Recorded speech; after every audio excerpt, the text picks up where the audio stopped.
खाली विलास भाऊच्या बाकीचे लोक चिंध्या फाडत होते पण विलास म्हणून जातीवाद त्याच्या संग करा आपण आपसामध्ये भांडण ठेवू नका एक हो जाओ और दुश्मनों को दो तुम एक हो जाओ दुश्मनों को दो तुम्हारा फायदा तीसरे को मत उठाने दो अरे ठीक है भाई चीने को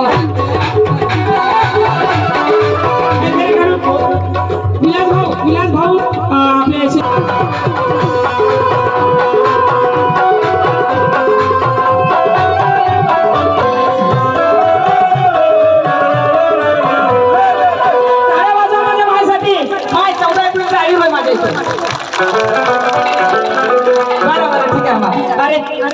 दिली काय कोणा हे डबल घे मग एक वेळा दिली म्हणते बाई तू एक वेळा दिली माय तू डबल दिली डबल घे मग तुझ्या पोरी करून काहीच कमी नाही तुझ्या